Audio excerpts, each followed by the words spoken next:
Well, a hot topic in Greeley is always about water, and we are always looking at the mountains and looking to the skies at the clouds as the water comes to us. But do we ever consider about where that water goes after we use it, specifically in everyone's favorite room, the bathroom? And here to tell us more about how that water is treated and how it goes back into our water systems for the next folks down the line, we have Eddie Trevino with us, who is the Industrial Pretreatment Specialist with the City of Greeley. Eddie, it's always great to have you here. Good to be here.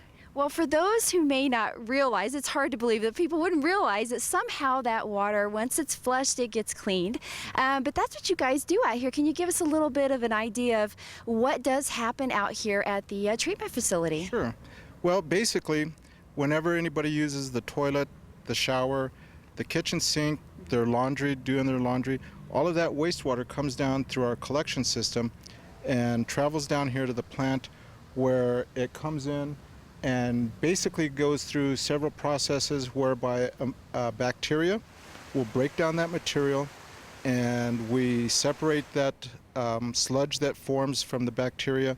That gets pumped over to the digesters, but the remaining water, once it's been completely cleaned, goes through our UV building for disinfection, and then it goes out to the river. So it's an ongoing process. This plant runs 24/7, 365. So we don't close, we don't shut down. We do everything possible to make sure that there are no times when we are shut down.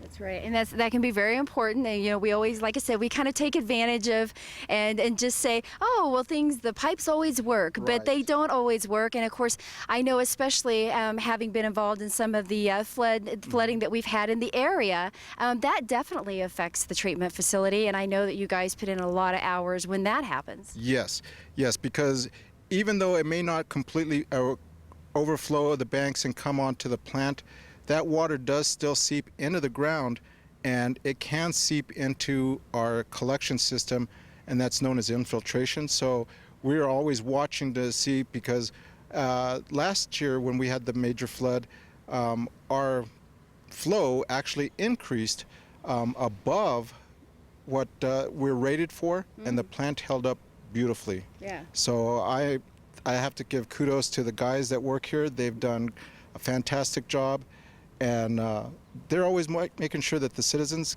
get their money's worth. That's right. Well, and to make sure that they continue to get their money's worth is part of why we're here today, as a little bit of a reminder of the things you need to be careful of that will help you guys out and keep that water flowing and clean as it comes out.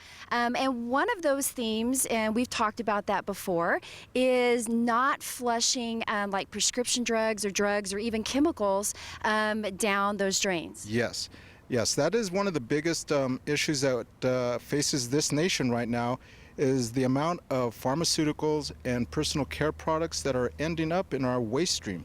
As far as the personal care products and prescription medications, our bodies do not utilize all of the medication that we take. It may metabolize up to 10%. That remaining 90% gets excreted. So you're basically sending all of those drugs and chemicals down to our facility. Right. Now, see, I never thought about that. I was taking it literally, not dropping the pills down and flushing them or sending them down the drain.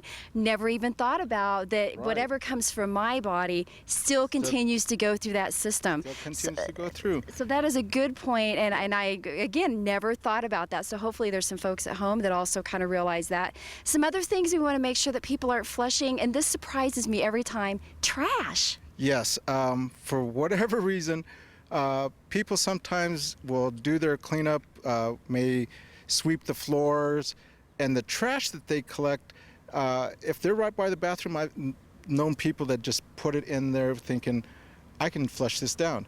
There's a lot of stuff that you may be able to flush down, but people have to realize that that stuff ends up coming down here, and when it comes down here, it has the potential to cause plugs, burn up motors, and that becomes very costly when you consider just to rebuild a motor for one of our pumps is probably in the area of $35,000 to $50,000. Which is more money than most of us would want to give up, especially for something so simple. Yes. Another area, and this is maybe a little bit more on the commercial and business side, is fat, oil, and grease. Yes. Now, fat, oil, and grease, that's something that we try to get a lot of people to realize. The industry, or the restaurants in Greeley, are monitored by myself and the industrial pretreatment program. We make sure that they get the word out that they're to properly dispose of the grease, and if they've got grease interceptors, that they get those serviced on time. Now, residential, we're always trying to get customers to understand that you cannot pour that stuff down the drain.